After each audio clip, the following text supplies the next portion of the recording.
عليم غافر الذنب وقابل التوب شديد العقاب ذي الطول لا إله إلا هو إليه المصير رب اشرح لي صدري ويسر لي أمري واحلل عقدة من لساني يفقه قولي آمين يا رب العالمين السلام عليكم ورحمة الله وبركاته ودي برنامجنا تكتاتوج እንኳን ለታላቁ ወር ለሸህር ረመዳን አላህ በሰላም አደረሳችሁ አደረሰን ላለውኝ ኢንሻአላህ በረመዳን ተከታታይ ፕሮግራማችን የሚሆነው አሉ ሐሚም ፊል ረመዳን ይሆናል። ፕሮግራማችን አሉ ሐሚም ፊ ረመዳን የሐሚም ቤተሰቦች በረመዳን ይሰኛል። ፕሮግራማችን ቁርአን ውስጥ አሉ ሐሚም ተብሎ የሚጠሩ 7 ሱራዎች አሉ።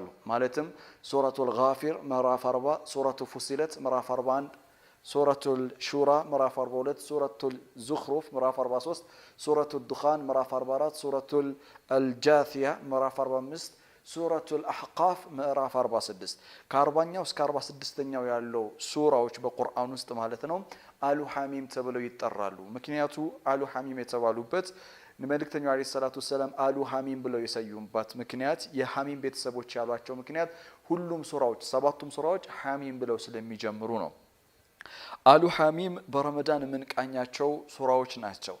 አላህ በፈቀደልን መጠን በእያንዳንዱ ፕሮግራም 1 ወይም 2 አያቶችን ከእያንዳንዱ ከሱረቱል ጋፊር ለዛሬ እናቀርባለን። በሚቀጥለው ከሱረቱ ፉሲለት ከዛ ሱረቱል ዙኽሩፍ ዱኻን እያለን እስከ አሕቃፍ ድረስ የምንቀጥል ይሆናል ማለት ነው። የዚህ ፕሮግራም ዋና ዓላማ አሉ ሐሚም ተብሎ የሚጠሩ ሱራዎችን ማስተዋወቅ ነው።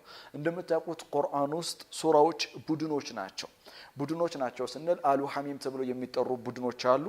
አሊፍ ላም ሚም ተብሎ የሚጠሩ ቡድኖች አሉ። አሊፍ ላም ራ ተብሎ የሚጠሩ ቡድኖች አሉ። አልሐምዱሊላህ ብለው የሚጀምሩ ሱራዎች አሉ። በተስቢህ የሚጀምሩ ሱራዎች አሉ። እነዚህ ሱራዎች እያንዳንዳቸው የራሳቸው ቡድን የራሳቸው የሆነ ቤተሰብ አላቸው።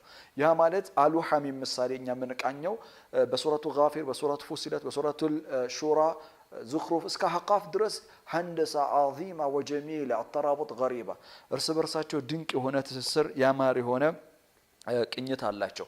የሚደንቀው ነገር እነዚህ ሱረቱል ጋፊር ጀምሮ አሉ ሐሚም ተብሎ የሚጠሩ ሱራዎች ቁርአን ውስጥ የተቀመጡት ጋፊር፣